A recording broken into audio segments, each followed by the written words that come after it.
Morning students,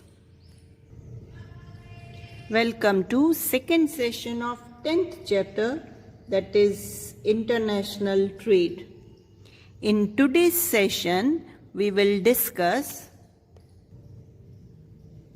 incentives for export trade. Every country provides incentives for export trade. Any incentive provided to the exporters who export the products of high quality at cheaper rate and make it available there when it is demanded in their country and export them to the importers, that is called as incentives for export trade. Usually, government is responsible to provide export incentives. The government performs as a media for providing incentives. There are 7 export incentives medias. In that, number 1 is trade agreements. Through the medium of trade agreements, export incentives are provided. The export incentive plans are implemented by the countries through their politicians who are politically favored to each other. Accordingly, one or more countries enter into agreement. Under this agreement, they will give priority to product or service of anyone or more countries, while importing or import only through that or those country or countries.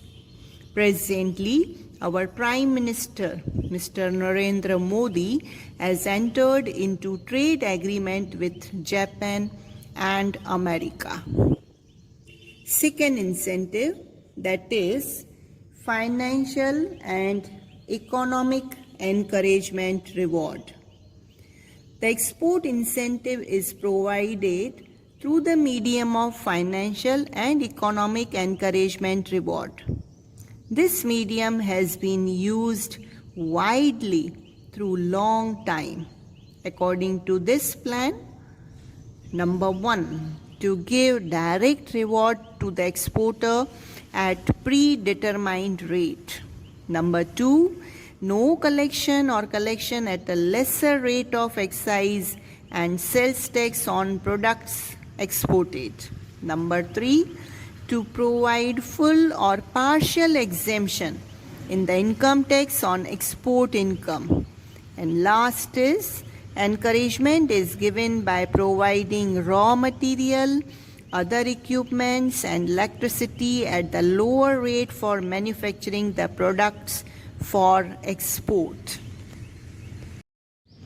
Third incentive, collective and systematic economic encouragement.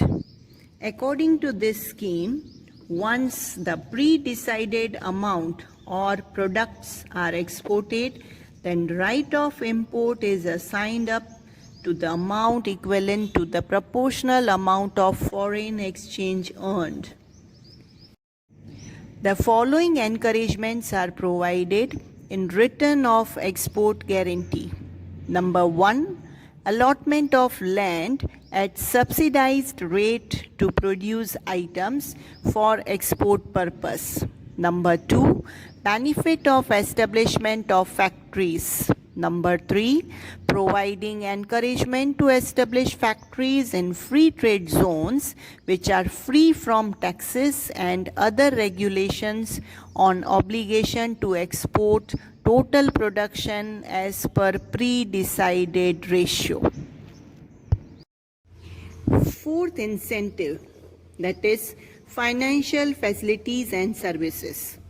Export encouragements are provided as mentioned here under by means of financial facilities and services.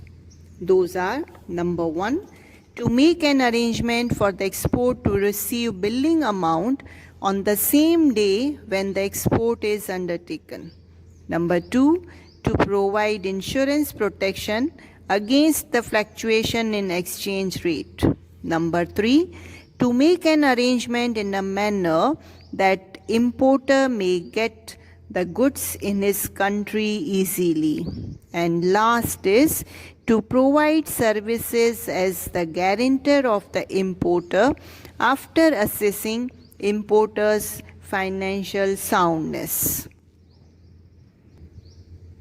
Next, non-economic facilities. Rather than providing direct financial assistance, non-economic facilities as narrated here under are provided in the form of encouragement. Number 1, to provide necessary information for the export. Number 2, to educate, train and prepare manpower required for the production of export-worthy products. Number 3, to arrange for the system that necessary raw material, electricity supply, water, etc. are supplied in required quantity and are made available on demand for the production of export-worthy products. Number 4, to promote competition among the exporters and give the award to one who exports the most. Number 5, to provide information about the export market. And last is to declare strike and lockout to the illegal activities for the factories where export products are produced. Next, Special Economic Zone. In short, we call it SEZ, that is SEZ. Special Economic Zone means such geographical location where the economic laws applicable are more liberal as compared to other regular geographical areas of the country. Many special zones are covered under special economic zones such as export processing zone, free trade zone, free ports, industrial zones, etc. The intention behind all these is to attract domestic and foreign capital investments in such areas for the encouragement and promotion of export of the industrial products. Necessary incentives are provided like exemption from custom duty, central excise duty, service tax, central sales tax and security transaction tax to invite domestic and foreign capital investment and to develop infrastructure facilities in such areas. Many encouragements are provided. Last, that is export processing zone. In short, we call it EPZ. Export processing zones have come into existence as part of efforts made by the government to encourage and increase export. The Government of India has established export processing zones in different areas of the country. These areas are also known as free trade zones. So, export processing zone and free trade zone, these both are synonyms. As per the policy declared by the Government of India, free trade zones have been established at different places like Kandla, Santa Cruz, that is in Mumbai, Falta, Noida, Cochin, Chennai, Vishakhapatnam, etc. In free trade zones, excise duties, regulations of financial transactions inside the country and foreign country, and some labor laws are liberal in order to encourage exports. In such zones, assurance is given for the primary facilities such as roads, electricity, water supply, communication facilities, and continuous supply of high quality of raw materials in order to run the industry smoothly and efficiently. The government provides various necessary and latest information about exports, information about position of market at different products in foreign countries, political situation for exports, available transport facility for the same to the export units. Such zones are free from all the factors hindering export and there remains global competitive environment. So these are 7 medias of export incentives. So this is an end of this session. See you in next session. Thank you.